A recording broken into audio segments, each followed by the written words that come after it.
का उसका पार्ट 2, जो पार्ट 1 था हम वो ऑलरेडी कवर कर चुके हैं। उसको देखने के लिए आप डिस्क्रिप्शन में चेक कर सकते हैं, वहाँ पर आपको उसका लिंक मिल जाएगा। ये वीडियो में हम पार्ट 2 करने वाले हैं, जिसका मेन एजेंडा इस वीडियो का है, जो आपने डिस्क्रिप्शन में भी देख लिया होगा, आपने टाइटल में भी देख लिया होगा, इस फैक्टराइजेशन ऑफ पॉलीनॉमियल्स। सो बिना कोई टाइम वेस्ट करें हम स्टार्ट कर देंगे। अब हम इधर फैक्टराइजेशन ही लिख लेते हैं, क्योंकि मेन टॉपिक हमारा आज का यही है।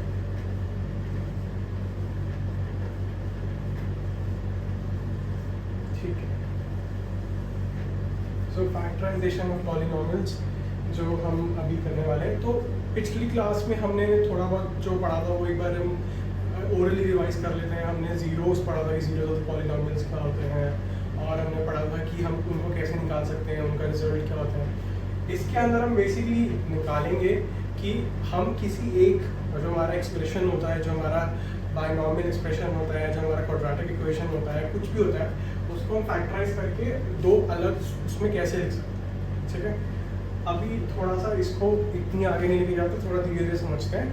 पहले हम स्टार्ट करते हैं एक बहुत ही इंपॉर्टेंट मेथड से। अगर ये वाला मेथड समझ गए तो काफ़ी चीज़ें आसान हो जाएगी। एग्जाम में भी एक्स्ट्रा टाइम जब मिलता है तो आप वेरीफाई भी कर सकते हो अपना आंसर कि वो ठीक है कि नहीं। तो फर्स्ट जो मेथड हम सीखेंगे वो है हमारा लॉन्ग डिवीजन मेथड। ठीक है, तो सबसे पहले हम सीखेंगे अपना लॉन्ग डिवीजन मेथड। तो अब इसको सीखने के लिए हम स्ट्रेट अप एक एग्जांपल ले लेंगे और उससे हम ये चीज़ सीखते हैं। ठीक है, so let's take one example कि हमें गिवन है कि x³ plus 3x² plus 5x plus 6 हमें ये गिवन है, और हमें ये गिवन है कि इसको हमें फैक्टराइज करना है, या फिर हमको बेसिकली क्वेश्चन में क्या गिवन होगा कि जैसे क्वेश्चन गिवन होगा कि ये एक्सप्रेशन गिवन होगी डिवाइड दिस इक्वेशन बाय, जैसे इस क्वेश्चन में गिवन होगा हमें x+2,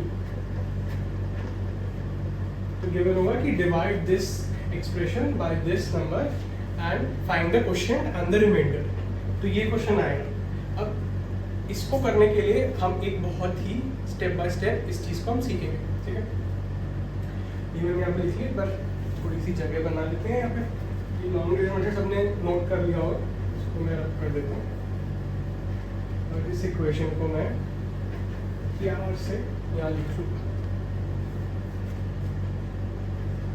सिंस हम डिवाइड कर रहे हैं तो मैं डिवाइड वाला उसमें डाल देता हूँ,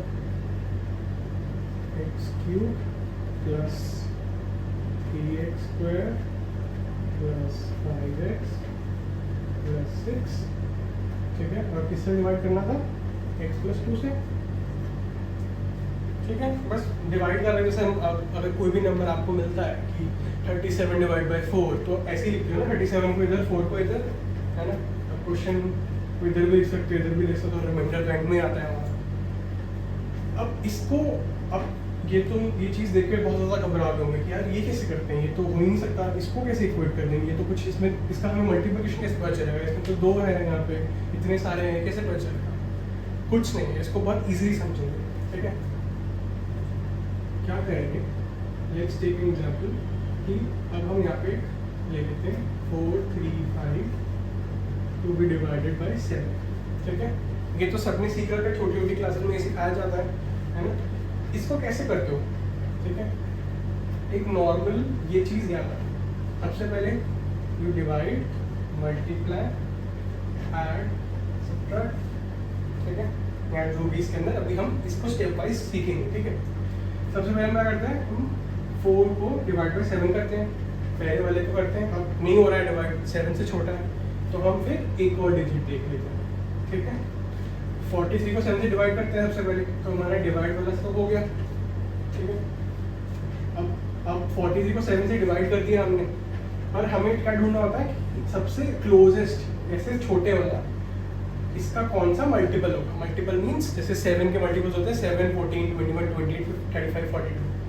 तो इसमें सब इस 43 से सबसे नीचे वाला मल्टीपल कौन सा होगा, 42। 7 × 6 कर दिया हमने, तो हमारा मल्टीप्लाई भी हो गया, है ना। अब यहाँ पर पहले सब्ट्रैक्शन करते हैं, ठीक है, सब्ट्रैक्शन होगा, सब्ट्रैक्शन करते हैं 1 आ जाता है। अब हम इसको नीचे ले आते हैं, एडिशन भी बोल सकते हैं वैसे इसको करना हो तो, वैसे तो नीचे लेके आ रहा है एडिशन उसमें है नहीं, बट हाँ एडिशन ही होता है क्योंकि हम इस बार को हमेशा यहाँ पे 0 लिख के +5 करते हैं तभी 15 आता है। छोड़ो इतना कुछ इसमें दिमाग में लगाओ, 15 आ गया। अब फिर से वही करते हैं, यहाँ पे हमने 6 लिख दिया था, 15 को फिर से क्या करेंगे 14 2 1 रिमाइंडर, ठीक है, ये करते हैं बेसिकली, समझ आया। तो अब हम इसके अंदर भी यही सेम चीज़ करेंगे, ठीक है। फर्स्ट ऑफ ऑल हमने x+2 लिया, अब सिर्फ x³ को अगर हम देखेंगे तो हम इसको इससे नहीं कर सकते, मतलब ऑब्वियसली ये शायद इससे बड़ा ही हो, बट हमें 2 टर्म्स तो चाहिए, 2 टर्म्स समझे थे ना कि एक टर्म जो हम एक मैथमेटिकल ऑपरेशन से अलग हो वो दूसरा टर्म, ठीक है। तो अब हम ये पूरे को देखेंगे, पहले इसको देखेंगे, ऐसा क्या हम इसमें मल्टीप्लाई करें, ऐसा क्या हम इसमें मल्टीप्लाई करें कि ये वाला हमें मिल जाए, ये सेटिस्फाई हो जाए, ये छोड़ बस ये सेटिस्फाई करना पड़ेगा। तो हम इसको इससे डिवाइड कर देंगे पहले, ताकि हमें पता चल जाए कि क्या मल्टीप्लाई करने पर ये नहीं समझ आया। जैसे हम इसमें क्या करते थे, पहले हम 43 को 7 से डिवाइड करते थे ना, ताकि हमें पता चले कि सबसे क्लोजेस्ट कौन सा निकलेगा। सिमिलरली इसमें भी यही कर देंगे। तो अगर हम x+2 में सिंपली अगर हम x² कर देंगे मल्टीप्लाई, तो ये x³ नहीं बन जाएगा, तो यहाँ 2x² हो जाएगा। x² तो x³ तो चाहिए था ना, वो आ गया हमारे पास, अगर हमने x² से मल्टीप्लाई कर दिया तो वही करते हैं, ठीक है। x³ को पहले हटाते हैं, सबसे बड़ी दिक्कत जो हमारी आएगी उसको हटाते हैं, ठीक है। तो सबसे पहले हम करते हैं, ये लिया, इसको x² से मल्टीप्लाई किया, मल्टीप्लाई हो गया। अब हमने इसको पहले यहाँ पे मल्टीप्लाई किया, ये x³ हो गया, यहाँ मल्टीप्लाई किया, ये 2x² हो गया, ठीक है। अब इसको क्या करते हैं, सब्ट्रैक्ट, x³ से x³ तो माइनस हो जाएगा, कैंसिल, या 3x² - 2x², 3 - 2 1 x², तो x² बच गया। अब ले आते हैं भाई सबको नीचे, ये वाला स्टेप, x² + 5x प्लस कर रहेगा ना, याद है ना dm से, x² + 5x। अब फिर से इधर आ जाओ, इसको फिर से देखो, हमें इस प्रॉब्लम को हटाना है, ये दिक्कत दे रहा है ना हमें, तो x में ऐसा क्या मल्टीप्लाई करें कि ये प्रॉब्लम हट जाए, x मल्टीप्लाई कर देते हैं, ठीक है। तो इधर हम लिख देंगे +x, लिख दिया, ये x² हो गया, पर यहाँ पे 2 है तो ये 2x हो जाएगा। फिर से इधर माइनस करेंगे, ये इधर से कट हो जाएगा, ये हो जाएगा 3x। सिमिलर ये तो कर रहे थे ना उसमें 14 में डिवाइड करके। अब फिर से a ले आओ इसके अंदर, जो 6।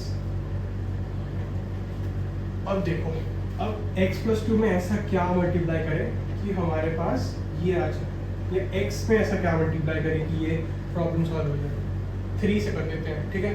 3x को अगर हम x को हमें 3x बनाना है तो 3 से मल्टीप्लाई करेंगे, कर दिया जी। और 2 को कर देंगे 3 से मल्टीप्लाई तो 6 ही हो गया। अरे तो पूरा ही कट हो गया, 0 हो गया, और यहाँ क्या आ जाएगा +3। तो ये हमारा क्वेश्चन हो गया, ये हमारा हमने जो हमारे को गिवन था और ये हमारा रिमाइंडर हो गया। ये पूरा is a long division method, ये समझ लोगे तो बहुत आसान है। ये तुम्हारा जो सिंपल डिवीजन होता है बस वही करना है, बस तुम्हें पहले टर्म को देखना है, इधर ये वाले को देखना है, इससे मल्टीप्लाई करना है, फिर इसका खेल खुद हो जाएगा, फिर सब्ट्रैक्ट करते रहो, बस इधर देखते रहो जो इधर इधर आ रहा है। एंड में जैसे अगर मान लो यहाँ पे मैं 5 गिवन होता, ठीक है, यहाँ पे 5 आ जाता, तो 5 और यहाँ पे 6 माइनस होता, तो यहाँ पे -1 आ जाता, रिमाइंडर हमारा। अब -1 तो हम कर ही नहीं सकते ना कुछ अब इसके साथ, तो क्योंकि यहाँ पे x है, x में क्या ऐसा करेंगे कि -1 आ जाए, बहुत ही गड़बड़ हो जाएगा। तो ये हमारा रिमाइंडर हो जाता,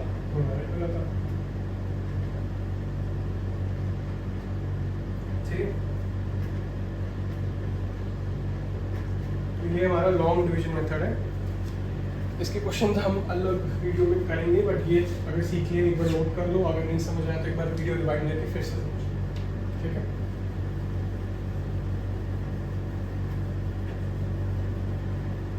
अब तुम सोच रहे होंगे कि यार ये बहुत ही लंबा मेथड है, मतलब सोचो ये तो छोटी सी इक्वेशन थी, ठीक है, और सब डिवाइड भी हो रहे थे, और अब मुश्किल हो जाएगा अगर बहुत बड़ी इक्वेशन हो गई या कुछ कॉम्प्लिकेटेड आ गया, है ना। तो अब कैसे करें यार, इतना ज़्यादा मेथड क्यों लगाए, हम कोई छोटा मेथड नहीं हो सकता, तो छोटा मेथड हम वो सीखेंगे, ठीक है। एक मिनट,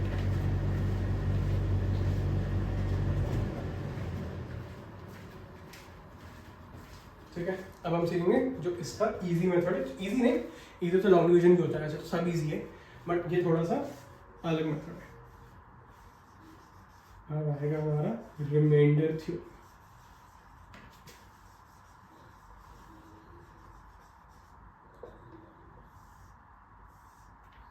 ठीक है। रिमाइंडर थ्योरम क्या कहता है? अकॉर्डिंग टू रिमाइंडर थ्योरम, ठीक है, इफ हमारा कोई भी इक्वेशन है, इसका मतलब समझते हो, ठीक है, इसका मतलब बेसिकली होता है कि कोई भी पॉलिनोमियल जिसमें x हमारा वेरिएबल है, जैसे कोई भी अगर x क्यूब है +1, तो ये हमारा px लिखा जा सकता है, ठीक है। तो रिमाइंडर थ्योरम के अकॉर्डिंग क्या कहता है कि इफ कोई भी इक्वेशन है and x is equal to any number, कि अगर मान लो x इज इक्वल टू 1 है या 2 है या फिर a लेट कर लेते हैं, x is equal to a है, तो if in this equation in this polynomial x is equal to a, then इधर we can write x minus a into something, कोई और एक पॉलिनोमियल प्लस pa, ठीक है। इसका मतलब समझो कि अगर हम x माइनस a, मतलब x की वैल्यू a इसमें लगाएंगे, मतलब अगर मान लो मैं इधर समझो x² + 4x + 5, ठीक है, अगर x की वैल्यू हम a लगाएंगे तो जो उसका रिमाइंडर होगा वो ये होता है, ठीक है, समझे। ये पॉलिनोमियल है, इसको हमने x इक्वल्स टू a कर दिया, है ना। जब x इक्वल टू a किया हमने, तो ये हमारे पास एक वो आ जाता है कि इसको हम जब भी x इक्वल्स टू a करके जब भी हम इसको इससे डिवाइड करेंगे, तो ये x माइनस a से डिवाइड करेंगे, तो ये और ये हमारा रिमाइंडर हो जाएगा, ठीक है। थोड़ा सा गड़बड़ है, इसका कोई न्यूमेरिकल ऐसा सच है नहीं, बट ये थोड़ा समझने के लिए, क्या चीज़ समझने के लिए वो आगे समझते हैं,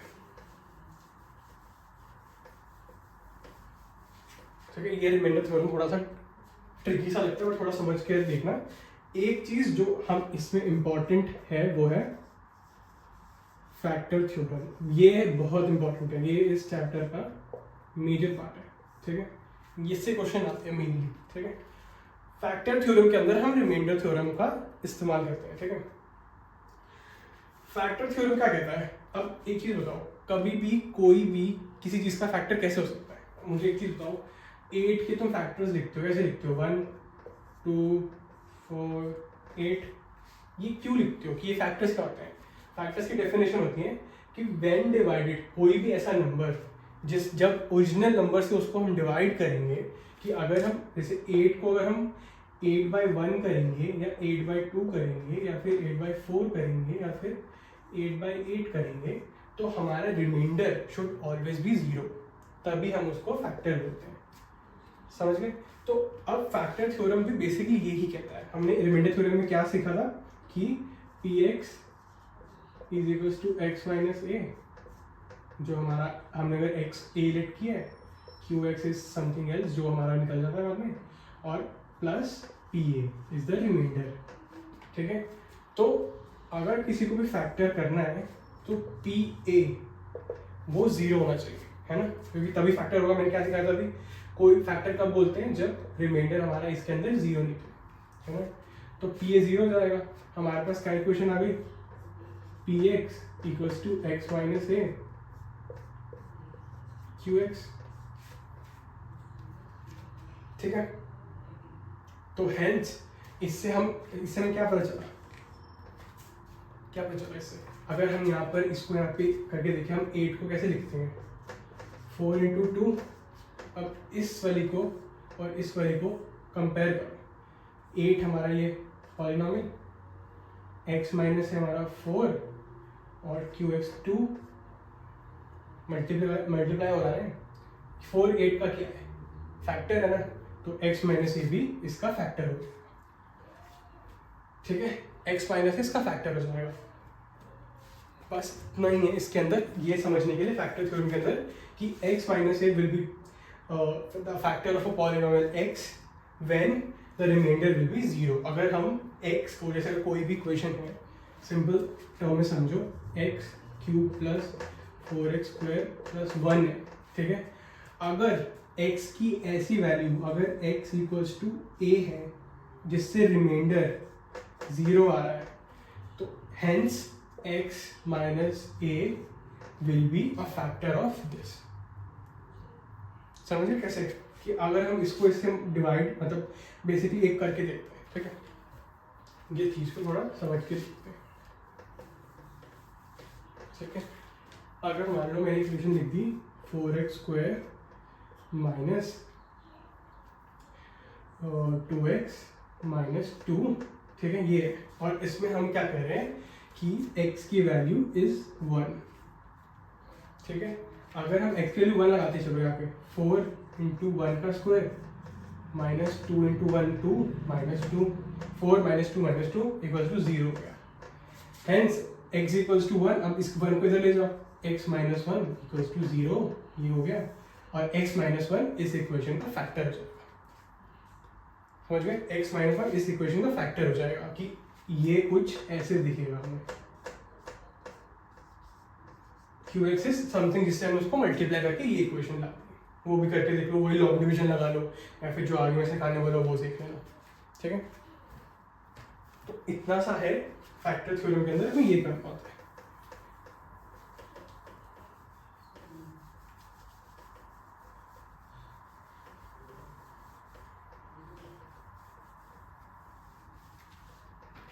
ठीक है, फैक्टर थ्योरम समझ गए। अब हम कर लेते हैं थोड़े से एग्जांपल कर लेते हैं इसके। एक एग्जांपल इज एक्स क्यूब, कुछ और करते हैं, अच्छा सा क्वेश्चन करते हैं, ठीक है।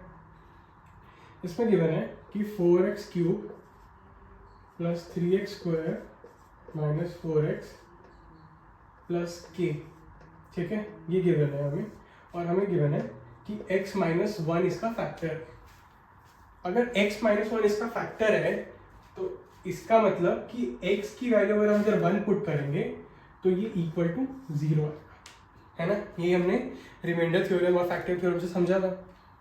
चलो पुट कर लेते हैं जी, यहाँ पर इसको पुट करते हैं, 0 इक्वल्स टू 4 इंटू 1 का क्यूब 1 हो जाएगा, प्लस 3x स्क्वायर फिर 1 हो जाएगा, फिर से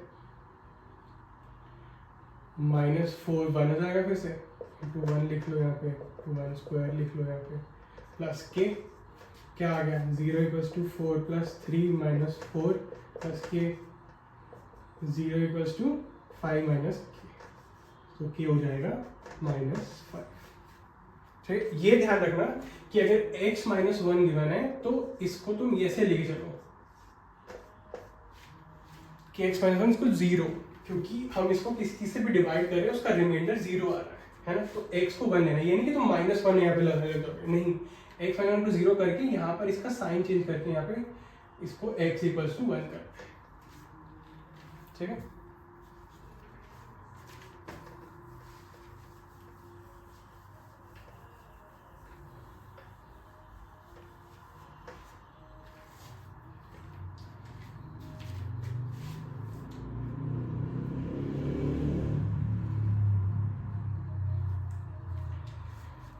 अब फैक्टराइज करते हैं और उसके मेथड सीखते हैं कि कैसे कैसे हम फैक्टराइज कर सकते हैं, ठीक है। एक मेथड होता है स्प्लिटिंग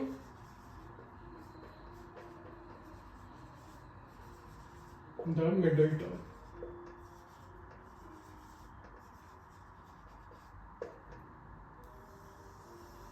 ठीक है। स्प्लिटिंग द मिडिल टर्म, ये तो यही आगे जगह अगर क्वेश्चन में स्पेशली ना आगे बनो कि फैक्टर थ्योरम वाला मेथड करो या फिर कोई लॉन्ग डिवीजन मेथड करो या कुछ ऐसा करो, तभी वो वाला करना, वरना अगर सिंपली गिवन है कि या तो फैक्टराइज इक्वेशन या इक्वेशन, तो तुम ये वाला यूज़ करना, क्योंकि ये बेस्ट है, इससे अच्छा कोई नहीं होता इतना इजी और इतना सिंपल मेथड होता है, और 2 मिनट का काम होता है इसके अंदर बस।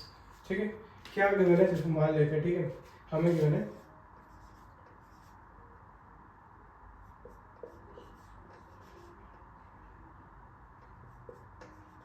ठीक है, ये गिवन है, हमको इसको फैक्टराइज करना है, मतलब स्प्लिट करना है। जैसे इसका मतलब क्या होता है, फैक्टराइज का मतलब फिर से मैंने सुनाया, जैसे 8 है ना, तो हमको इसको इस तरीके से लिखना है, तो ये 8 है और हमको इसको इस तरीके से लिखना है, ये होता है फैक्टराइज करना, है ना। अब इस मेथड में हम क्या करेंगे, देखो इसको ऐसे लिख लो समझने के लिए,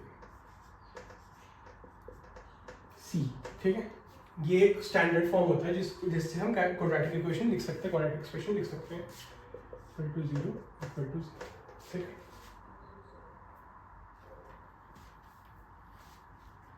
जीरो वैसे एक्सप्रेशन को हम फैक्टर्स कर रहे हैं, इतनी बड़ी बात नहीं, वैसे मैं लिखेंगे ताकि तुम्हारे लिए इजी हो जाए समझने के लिए, ठीक है।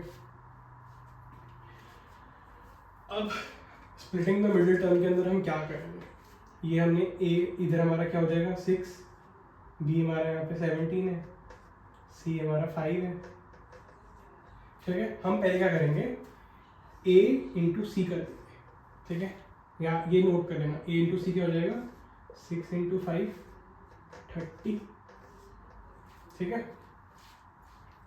30 हो गया। अब हमें बी को देखना है, बी हमारा 17 है। अब इस 17 को हमें इस तरह से अलग करना है, एज इन जैसे 17 को हमें तोड़ना है, जैसे या तो हम 16 1 तोड़ ले, या हम 15 2 तोड़ ले, या 14 3 तोड़ ले, ऐसे ऐसे करके तोड़ के रखना है, ऐसे जिसका भी सम 17 हो जाए, 16 + 1 17, 15 + 2 14 + 3 13 + 4 12 + 5 तोड़ना है, और उनको मल्टीप्लाई करके देखना है। 16 × 1 16 होता है ना, 14 × 13 42, 13 × 4 52 होता है, 12 × 5 60 होता है ना। देखना है अब ऐसे कौन से 2 पेयर जिससे हमारा यहाँ पे सम a × c आ जाए, ठीक है। इसको हम ऐसे लिख लेते हैं कि b1 + b2 should be equal to ये, और b1 × b2 should be equal to a × c। तो यहाँ पर हमें क्या दिख रहा है 15 और 2, समझ गए, 15 2 दिख रहा है ना हमें, 6 × 5 30, 15 × 2 30 होता है। अब इसको देखो इधर, ठीक है, हमें इस तरीके से इस इक्वेशन को स्प्लिट करना है 17x को, कि हमारा इक्वेशन यहाँ पे ठीक से बने। हम क्या करेंगे यहाँ पे प्लस, ठीक है, अब इसको हम तोड़ लेंगे 15x + 2x + समझे कैसे किया मैंने, 15 2 निकला था, 17x को मैंने 2 हिस्सों में तोड़ लिया, देखो करके, ये b1 हो गया b2, 15 × 2 30, 6 × 5 30, और इसको भी सम करेंगे तो ये आ जाएगा। इसको मैं ऐसे लिख सकता हूँ ना, ये मैंने इस मेथड से स्प्लिट कर लिया, ये चीज़ देख। अब इसको इसमें से कॉमन निकाल लो, इसको बीच में हाफ करके इनमें से कॉमन निकाल लो, ठीक है, इसमें से कॉमन निकाल लो, और 2x है कॉमन, नहीं 3x है कॉमन, 3x यहाँ 2x आ जाएगा, यहाँ पे 5 आ जाएगा, है ना। अब इसमें से कोई कुछ कॉमन है ही नहीं, तो किसी भी 2 नंबर्स जिसका कोई भी सेम फैक्टर नहीं होता है, उनका एक फैक्टर सेम होता है 1 को प्राइम, है ना, तो 2x +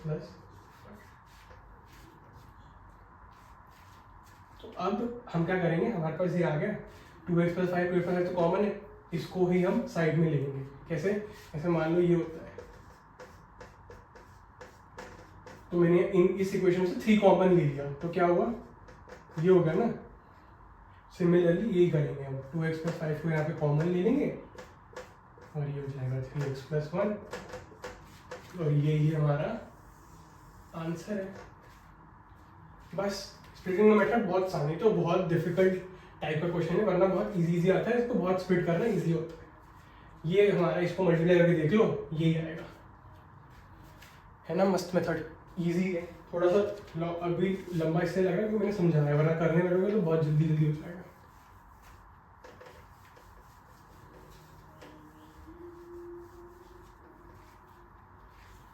ठीक है, अब स्कूल वालों को जो तुम्हारे होते हैं उनको पता क्या होता है, उनको चाहिए होता है कि तुम इसी पर्टिकुलर मेथड से कोई सॉल्व करो, चाहे ये बहुत अच्छा मेथड हो और चाहे तुम्हारे आगे 10th 11th 12th में काम यही वाला आने वाला, बट नहीं, वो क्या डालेंगे क्वेश्चन के अंदर कि बाय यूजिंग फैक्टर मेथड ये सॉल्व करो। तो उस वजह से हमें फैक्टर मेथड भी सीखना पड़ता है। चलो फैक्टर मेथड भी सीखते हैं, वो भी ईजी है, बस थोड़ा सा कॉम्प्लिकेटेड, ज़्यादा मज़ा नहीं आता उसको करने में। ठीक है, फैक्टर मेथड क्या होता है? ठीक है, मान लीजिए ये क्वेश्चन है, ये क्वेश्चन,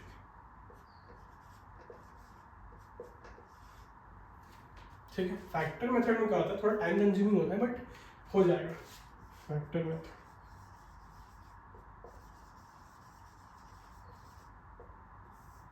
इसके अंदर क्या करना होता है हमें, हम सिर्फ ये सी पे फोकस करना होता है, ए बी पे नहीं, सिर्फ सी पे फोकस करेंगे हम। ठीक है, सी पे फोकस किया हमने, जो हमारा सी, जो हमारा कांस्टेंट टर्म होता है, जो हमारा एन टर्म होता है, सिर्फ उस पर फोकस करते हैं। चाहे यहाँ पे मैं ये डाल दूँ ना, तो ये ए बी सी डी हो जाएगा, तो ये डी हो गया, पर नहीं, फोकस हम इस पर करेंगे, इस पर नहीं करेंगे, इस पर करेंगे, क्योंकि कांस्टेंट टर्म है। ठीक है, क्या करेंगे, हम इस कांस्टेंट टर्म को उठाएंगे, इधर ले जाएंगे इस भाई सबको। ठीक है, और इसकी फैक्टराइजेशन कर देंगे, 1 ये 2 ये 3 ये 6 कर दी फैक्टराइजेशन इसकी। ठीक है, और देन इन वैल्यूज को एक्स रेट करके इसमें पुट करेंगे।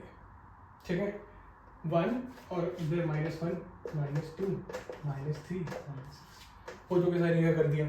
अब इसकी वैल्यूज ये भी तो हो सकती है ना, -1 × -6 ही होता है ना, तो ये भी इसके फैक्टर्स हो गए ना। हाँ, समझ गए ना, तो ये भी होंगे। अब यही हम इस पर पुट करना, 1 पुट करो, 1³ + 1² -5 + 6, नहीं ये तो नहीं आया, ये इक्वल्स टू 0 आना चाहिए, क्योंकि हमने क्या सीखा था, रिमाइंडर 0 होना चाहिए। 0 नहीं हुआ तो फैक्टर नहीं होगा, फैक्टर नहीं होगा तो फिर वो 1 नहीं हो सकता। 1 किया -5 + 6, ये तो हमारा नहीं आया, 2 फिर इधर 3 आ गया, तो हेंस 1 तो हमारा नहीं हो गया। 2 ट्राई करते हैं, 2 का क्यूब 8 + 4 -10 + 6 12 + 6 18 -10, ये भी नहीं हुआ, ये भी 8 होगा, ये भी कैंसिल कर देते हैं। 3 करते हैं, 3 का क्यूब होता है 27 + 9 -15 + 6, अरे ये भी नहीं हुआ, चलो भाई इसको भी कैंसिल करते हैं। 6 तो हो ही नहीं सकता, 6 का क्यूब 21256 हो जाता है, तो ये तो प्लस में आ गया, ये इनको माइनस ही नहीं कर पाएगा, है, तो ये भी कैंसिल हो गया यार। फिर क्या है, ठीक है,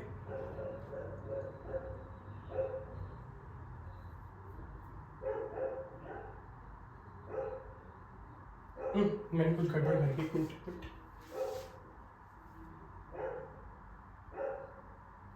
ओह मैंने यहाँ पे ये ले लिया ना,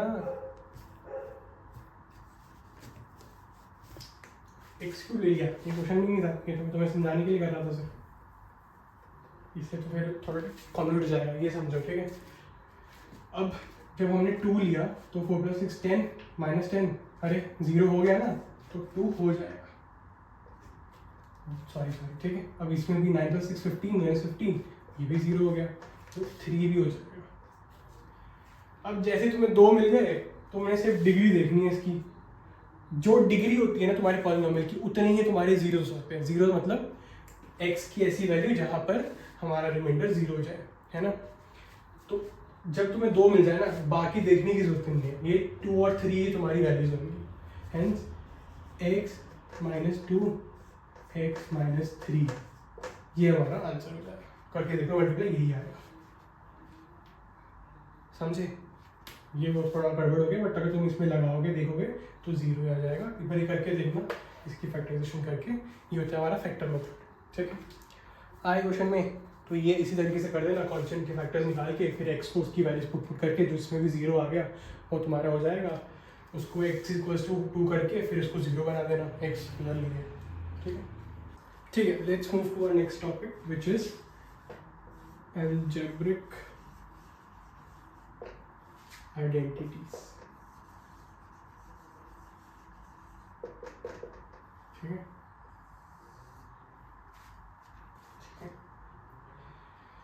ओके, ये चीज तुमने शायद पहले भी पढ़ी हो, नहीं भी पढ़ी हो, बट ये चीज़ बहुत ज़्यादा इम्पॉर्टेंट और बहुत ज़्यादा हेल्पफुल रहेगा तुम्हें। और ये 8 आइडेंटिटीज़ तुम्हारे सिलेबस में है जो हम सारी एक साथ यहाँ पे अभी लिखने वाले हैं, और फिर एक एक करके समझेंगे, एक एक करके उसका न्यूमेरिकल साथ साथ करते चलेंगे। इसको थोड़ा सा जल्दी जल्दी निपटाने की कोशिश करेंगे क्योंकि ये इजी है, बस थोड़ा सा समझने की ज़रूरत है। ठीक है, स्टार्ट करता हूँ। सबसे पहली है सबसे इजी पीजी,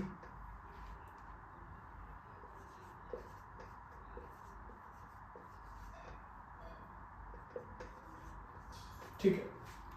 सो इसका क्या मतलब है? ठीक है, इसका मतलब सिंपली ये है कि अगर हम किसी दो टर्म्स या फिर दो वेरिएबल्स का सम करेंगे और उनका स्क्वायर कर देंगे तो उसकी वैल्यू इसकी इक्वल होगी। ठीक है, कैसे प्रूव करें? जैसे मान लो मैंने लिखा 2 + 3 का स्क्वायर, 2 + 3 होता है 5, 5 का स्क्वायर 25 होता है ना। बट इसको ऐसे करके देखते हैं, 2 square plus 2 × 2 × 3 plus 3 square, 2 square क्या हो जाएगा 4 प्लस 6 12 प्लस 9, मैथ्स तो आती है, तब एडिशन तो आती होगी, 25, हेंस ये प्रूव हो गया। तो ये हमारी पहली इक्वेशन है। ठीक है, पहली आइडेंटिटी है, ये बहुत काम आती है आगे हर एक मैथ्स के टॉपिक में। ये चीज़ काम आती है कि ये इसका स्क्वायर करके निकाल दो, कोई भी आगे है तुम्हारे लिए बहुत हेल्प आएगी। तो ये ध्यान रखना, एक एक करके इसको समझते हैं। ठीक है, अब तुम लोग पूछोगे कि यार इसका क्या हेल्प है, क्या ज़रूरत होती है इसकी। ठीक है, तो सिंपल है, अगर हमें किसी चीज़ का ऐसे ये अगर हमें गिवन हो, ठीक है, तो हम ये लगा देंगे कुछ नहीं है। तुम ये सोचोगे यार क्या कर रहे हो, इसका क्या ज़रूरत है, इसकी क्या ज़रूरत होती है, क्या नीड है, क्या नहीं है, क्या नहीं। तुम बहुत कुछ ऐसे सवाल पूछ सकते हो, है, बट ये कहाँ हेल्प आता है तुम समझो। ठीक है, मान लो मैंने एक इक्वेशन लिखी है x² + 6x + 9, ठीक है, और मैंने डाल दिया लो भाई साहब ये निकाल के दिखाओ, है ना। ये निकाल के दिखाओ, कैसे निकालोगे, है ना। तुम सोचोगे यार रूट आ गया, ठीक है, रूट का मतलब क्या होता है कि कुछ ना कुछ इसके अंदर ऐसा होगा जो 2 बार मल्टीप्लाई होगा। रूट का मतलब क्या होता है, जैसे अगर मैं इसको ये ऐसे लिख दूँ तो x × x ऐसा कुछ आना चाहिए। x मतलब ये x² = 5 होना चाहिए। 4 होता तो तुम 2 कर देते कि 2 होना चाहिए था, है ना। तो ऐसे दो चीज़ होनी चाहिए जो सिमिलर हो, इक्वल हो, और उनका मल्टीप्लिकेशन भी किया जाए। तुम यहाँ पर कंफ्यूज हो गए, तुम फैक्टराइजेशन भी करोगे कि चलो फैक्टराइजेशन कर देते हैं, शायद तुम्हारा उससे आंसर भी आ जाए, शायद नहीं भी है ना। फैक्टराइजेशन से आ भी सकता है, नहीं भी आ सकता है। तो तुम्हें यहाँ पे बस इतना देखना है कि क्या यहाँ पर कोई आइडेंटिटी लग सकती है कि नहीं, है ना।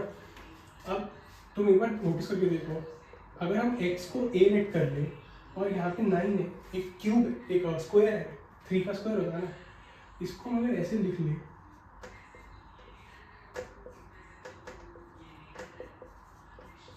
तो कोई दिक्कत नहीं, है ना। चलो x को a लेट कर लेते हैं, 3 को b लेट कर लेते हैं, तो a b 6x का सेटिस्फाई हो रहा है, a × b × 2 हो रहा है, x × 3 × 2 हो रहा है, 6x हो रहा है ना। तो हेंस ये हमारा इससे मैच कर जाता है। अब a ये है, b ये है, तो हम इसको सिंपली ये लिख सकते हैं। फिर रूट करोगे, रूट से स्क्वायर कैंसिल, आंसर आ गया हमारा x + 3। तो ये ऐसे बहुत हेल्प करता है। ठीक है, वैसे तुम्हें क्वेश्चन बहुत सिंपल डायरेक्टली आ जाएंगे, या फिर तुम्हें इस तरह के क्वेश्चन आएंगे। मैं तुम्हें दिखाता हूँ, तुम्हें क्वेश्चन आएगा ऐसे, चलो भाई 102 का स्क्वायर निकालो, 102 का स्क्वायर निकालो। अरे हम 102 का स्क्वायर निकालना है, 102 को 102 से मल्टीप्लाई करें, अरे 4 0 2 0 0 0 हो जाएगा पूरा, फिर 2 0 लगाओ, फिर यहाँ पर 0 2 करो, प्लस करो इसको। भाई एग्जाम का टाइम खत्म हो गया, पेपर ही रह गया मेरा पूरा यार, क्योंकि इतना मेथड, इतना लंबा मेथड मुझे करना पड़ेगा। पर नहीं, हम ये नहीं करेंगे, हम थोड़ा सा दिमाग लगाएंगे, हम इसको स्प्लिट कर लेंगे, ऐसे लिख लेंगे इसको, ठीक है। और फिर हम अपनी यहाँ पे आइडेंटिटी लगा देंगे a प्लस बी का होल स्क्वायर। तो a स्क्वायर हो जाएगा 100 इंटू 100 हो जाएगा 10,000 प्लस 2 का स्क्वायर हो जाएगा 4 प्लस 2 इंटू 100 इंटू 2 तो कर ही लोगे जल्दी जल्दी, 2 इंटू 4 4 इंटू 100 400। तो हेंस इसको सम करोगे तो इजी सम है 40, जल्दी से हो गया ना, सारा एग्जाम हो जाएगा अब। तो ये हमारा फर्स्ट इक्वेशन है जो काफ़ी इजी है। बस इसके साथ हम सेकंड पे चलते हैं, x माइनस 2 का स्क्वायर कर लेते हैं अब, ठीक है। x माइनस 2 का स्क्वायर क्या होता है, x square minus 2xy plus y। Want to second identity which is this. अब क्या होता है, बच्चा इन दो चीज़ों में कंफ्यूज हो जाता है, x प्लस वाई और x माइनस वाई का होल स्क्वायर। जब तुम लिखने जाओगे एग्जाम में तुम समझ जाओगे कि यार यहाँ पे माइनस प्लस की ग्राम था, क्या नहीं आ रहा। सिंपली याद रखना कि x प्लस वाई का जब होल स्क्वायर होगा तो सब जगह प्लस आएगा, और जब x माइनस वाई का होल स्क्वायर होगा तो सिंपल है कि जहाँ पर x वाई दोनों बार आ रहा है ना वहाँ माइनस हो जाएगा, ठीक है। बस वरना अगर कुछ गड़बड़ी हो रही हो, अगर एग्जाम में नहीं बिल्कुल ही भूल चुके हो तो उसको खोल के देख लो, कोई गलत मत करना। बस x माइनस वाई को होल स्क्वायर करके देख लो, एग्जैक्ट एक्चुअली में करके देख लो, ऐसे करके देख लो, ऐसे करके देख लो एक्स स्क्वायर, ठीक है, x minus x y minus y x minus y y क्या हो जाएगा वाई स्क्वायर। अब ये करके देख लो, बस गलत मत करना, ठीक है। एक बार कई रफ साइड पे चीज़ करके देख लो, ठीक है।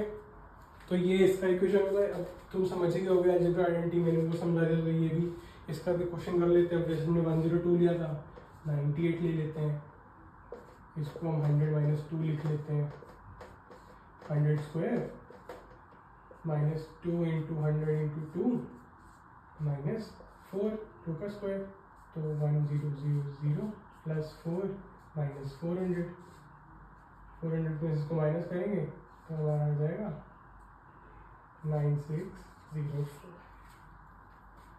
ठीक है ना। आ गया इजी। ये तो बहुत दोनों सिमिलर टाइप के होते हैं ना।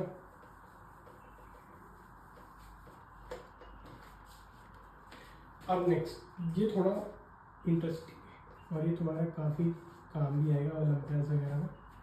X square minus y square is x plus y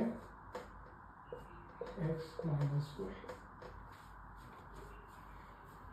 x square minus y square is equals to x plus y x minus y. Simple factorisation दो रखी है जब इनकी, समझ रहे हो कैसे होगी, ठीक है। ये आए तो ये हो जाता है, ठीक है। अभी पता तुम्हारे बहुत कहाँ काम आ सकता है, ठीक है। जैसे मान लो पहले तो इसको प्रूव करके दिखाओ उसको। अब ये कि x into x square x into y minus x y into x plus y x minus x y plus y x, same चीज़, तो zero cancel out, plus y into minus y square, hence x square minus y square. Proof तो हो गया है ना। ये याद भी जाएगी, बहुत डिफरेंट होती है और बहुत ही इंटरेस्टिंग सी भी होती है, तो ये याद भी बदली जाएगी। इसका एग्जाम्पल देखो, जैसे मान लो कि मुझे गिवन है 98 का स्क्वायर माइनस 4 का स्क्वायर। अब तुम सोच रहे हो यार पहले मैं,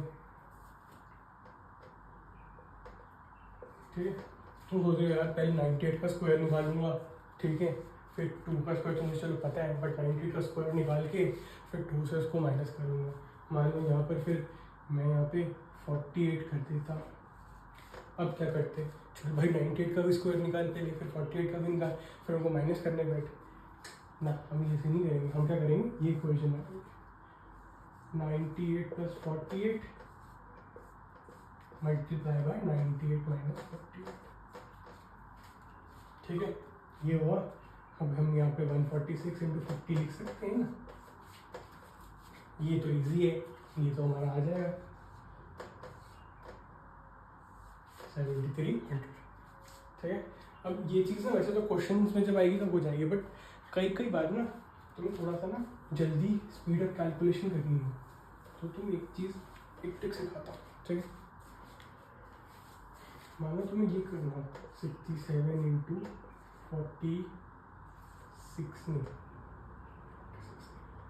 43 ले लेते हैं, ठीक है। तो तुम क्या करो, जैसे मान लो ये भी कुछ कोई भी है ना तुम्हें, है ना, ये चीज़ करनी है, तुम्हें जल्दी जल्दी करना, तुम्हें नहीं पता, पर तुम्हें स्क्वायर्स करना आता है, तुम्हें स्क्वायर्स का पता है कैसे करते हैं।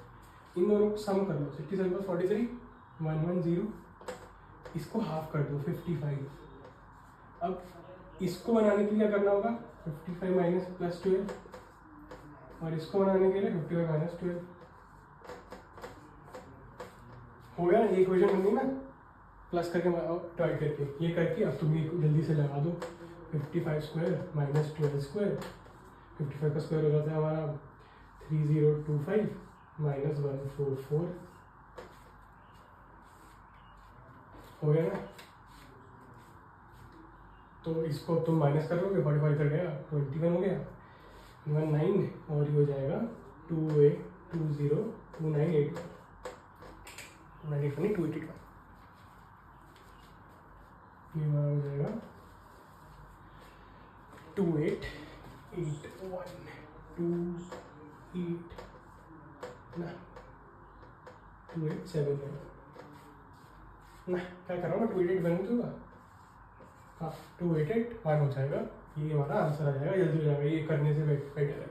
एंड अगर तुम्हें स्क्वायर का पता है या फिर तुम्हें कोई दिख रहा हो कि जो स्क्वायर तुम्हें पास से ही, मतलब एज इन कुछ 100 या 50 आ रहा हो, जिसका स्क्वायर इजी हो बड़े नंबर का, वो पास आ रहा हो, जैसे मान लो अगर ये होता 97 × 103, तो ये तो हो गया 100 माइनस 3, 100 प्लस 3, 97 × 103 करने में तो पूरा तुम्हें मल्टीप्लाई करना पड़ेगा, बट इससे क्या कर सकते हो तुम, 100 माइनस 3, 100 प्लस 3, 100 का स्क्वायर माइनस 3 का स्क्वायर, 100 स्क्वायर 10,000 माइनस 9,999 है ना, मस्त, अच्छा फॉर्म, अच्छी आइडेंटिटी है मेरी जल्दी से करने के लिए। अब चलते हैं हम अपनी नेक्स्ट आइडेंटिटीज पे। जो नेक्स्ट है वो बहुत ही बकवास की आइडेंटिटी है, कोई कभी कभी काम नहीं आती।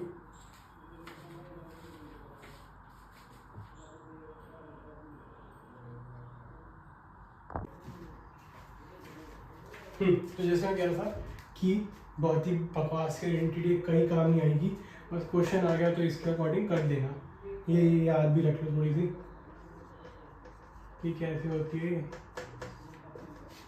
ये ना, ये याद करना बहुत मुश्किल हो जाती है आइडेंटिटी। तो ऐसा करना, जब तुम एग्जाम में बैठो ना, कुछ ऐसा क्वेश्चन है, इसको वहाँ सॉल्व कर लेना एक बार, x square x b, a b x a x, ये ऐसे बन जाएगा, और बी स्क्वायर वाला हो जाएगा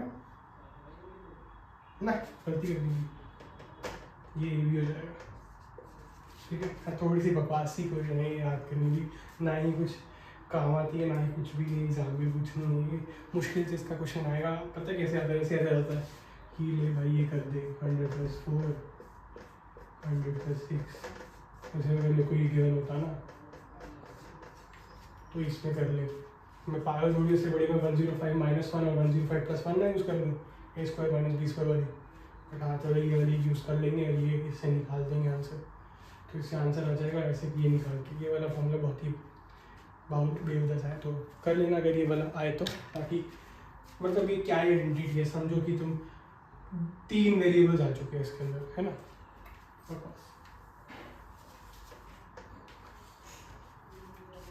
अब चलते हैं 5th वाली आइडेंटिटी पर,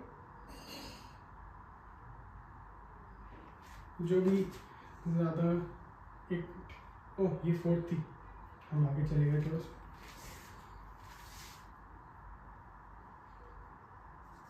ठीक है। ये 4 समझ आएगा, इसको नोट कर लो, फिर ऊपर ही चलते हैं फिर से, क्योंकि फिर यहाँ बहुत क्लटर्ड हो जाएगा ना।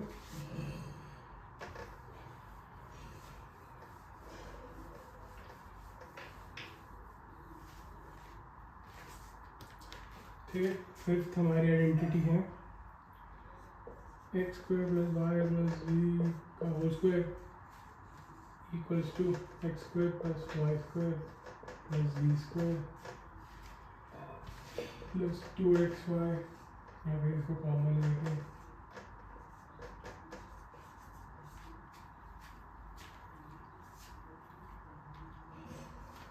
ये है। तो सिंपली इसमें जैसे मान लो कि तुम ऐसे 154 4 दिया हुआ है कि इसका स्क्वायर निकालो, तो तुम इसको इजी करने के लिए ऐसे लिख कर निकाल सकते हो, है ना।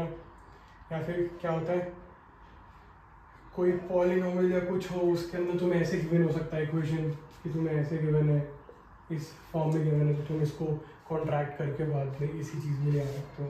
जैसे तुम्हारी बुक में क्या गिवन है, बुक में गिवन है कि 3a + 4b + 5c का होल स्क्वायर कर दो, तो बस ये आइडेंटिटी तुम्हें याद रखनी पड़ेगी, इसको तुम लगा दो डायरेक्टली, तुम्हारा आंसर आ जाएगा उसके अंदर, फिर उसको सॉल्व कर लेना। ये तो आइडेंटिटी याद करने वाली है, इसमें कुछ मज़ा सा भी नहीं है ना, तुम्हें आगे जाके ज़्यादा काम आएगी, ये तुम्हारे एग्ज़ाम में आ जाएगी तो इस बार ही आ जाएगी, वरना तो शायद ये आएगी ना, बहुत ही बेकार से आइडेंटिटी है। कभी कभी तुम्हारे को फैक्टराइज करना आ सकता है कि जैसे मैंने तुम्हें a + b और a - b का होल स्क्वायर में सिखाया था कि अब मान लो अगर ये ऐसे हो जाता 4x² + y² + z² +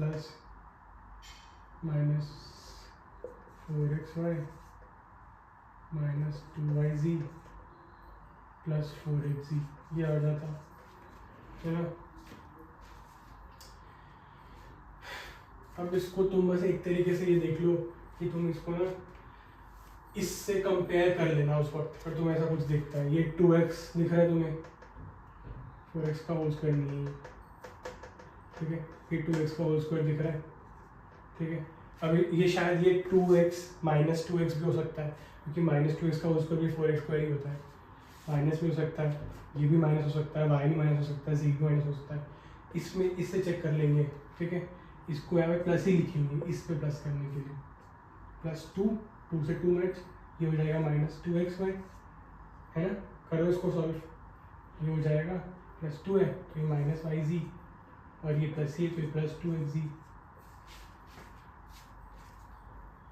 अब जब तुम्हें ये दिख जाए ना कि यहाँ +2xz है, यहाँ पे माइनस, थोड़ा सा दिमाग खुद लगाना, ठीक है। अगर y और z दोनों नेगेटिव होते तो क्या होता, नहीं यहाँ पे प्लस आता, yz मल्टीप्लाई करके यहाँ पे प्लस आना चाहिए था ना, बट यहाँ माइनस है। सिमिलरली xy में भी माइनस है ना, तो मतलब yz और xy इसमें से एक नेगेटिव एक पॉजिटिव है, तभी वो नेगेटिव आएगा। -1 × +1 तो -1 होता है, बट -1 × -1 +1 हो जाता है ना, माइनस प्लस हो जाता है। तो सिमिलरली इसमें से एक को माइनस होना पड़ेगा, एक को प्लस होना पड़ेगा, एक को माइनस एक को प्लस होना ही पड़ेगा। बट इधर देखो, इधर दोनों प्लस है ना, तो इसका मतलब क्या है, या तो x और z दोनों पॉजिटिव है, या फिर x और z दोनों नेगेटिव है ना, दोनों पॉसिबिलिटीज ओपन है। तो इससे अगर हम यहाँ पर देखें तो हम दो चीज़ें कह सकते हैं, या तो x और z दोनों पॉजिटिव है और y नेगेटिव है, या फिर x और z दोनों नेगेटिव है और y पॉजिटिव है, ठीक है। दोनों चीज़ें हो सकती है, बट इसके अंदर हम ये लेके चलते हैं कि y हमारा नेगेटिव है और x हमारा पॉजिटिव है, ठीक है। तो y नेगेटिव ले लेंगे हम इधर। अब देखो ये -2xy है, यहाँ से कंपेयर कर लो, 2x 2x 2x, y negative कर दिया था हमने, तो ये हमारा आ जाएगा 2x - y प्लस z का होल स्क्वायर।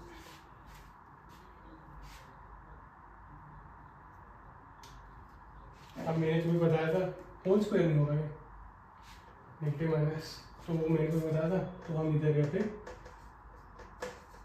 ये भी लिख सकते हैं।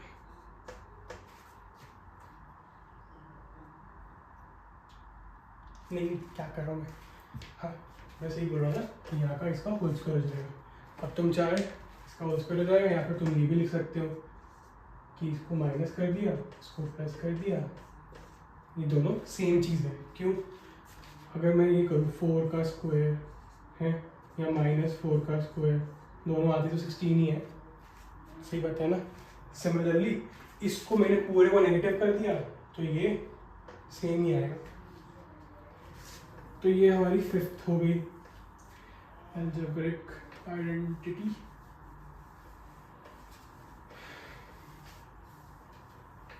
अब ये तो हम स्क्वायर स्क्वायर स्क्वायर कर रहे हैं, है ना, बट क्यूब्स की भी तो आइडेंटिटी होगी, है ना।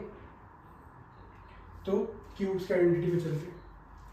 क्यूब्स की पहली आइडेंटिटी है x माइनस वाई का होल क्यूब, दूसरी है x माइनस वाई का होल क्यूब, ये 6, 7, 8 था ऐसा तो, और एक होती है हमारी x cube plus y cube plus z cube. ये बहुत ही अजीब से डायरेक्टली याद करने वाली हो जाती है, तो इसको एक बार याद भी कर लेना, ठीक है। याद करने वाले तो डायरेक्टली इसको लिखते हैं और जल्दी जल्दी इसको कर लेना, सॉल्व कर लेना जब एग्जाम में है, तो इसको हर टाइम आना पड़ेगा। X cube plus y cube plus 3xy x plus y, ये हो जाता है x cube plus y cube minus 3xy,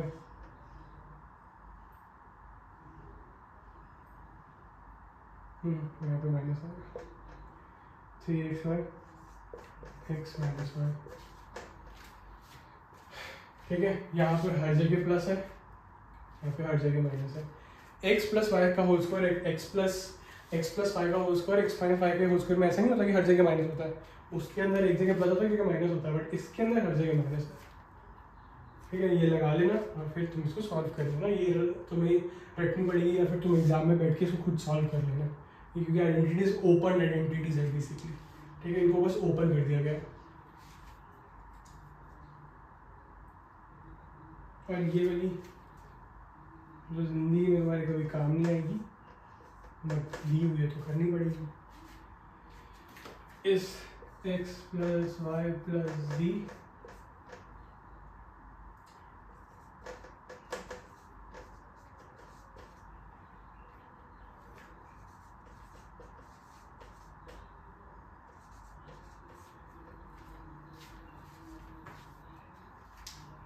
ये होता है, ठीक है। कभी तुम्हें ऐसा कुछ दिखे या ऐसा कुछ दिखे तो समझ जाना कि ये इस तरीके के फॉर्म में मांग रहे हैं। इसको ओपन करके देख लोगे तो तुम्हें फिर से यही मिल जाएगा, कुछ भी है, ठीक है। तो देखो इतना ही है ये इस चैप्टर में। आइडेंटिटीज़ जो है मेनली जो तुम्हारी आइडेंटिटीज़ काम आती है वो पहली 2-3 ही आएंगी, 3-4 या फिर वो वाली, बट ये वाली थोड़ी आ सकती है, ये भी आ सकती है, ये शायद तुम्हें एक लॉन्ग क्वेश्चन में दे दे, a प्लस बी प्लस सी का होल स्क्वायर वाला दे दे लॉन्ग क्वेश्चन के अंदर। तो ये चीज़ तुम्हें याद रखनी पड़ेगी सारी, तो उसके अकॉर्डिंग तुम्हें सॉल्व करना पड़ेगा, ठीक है।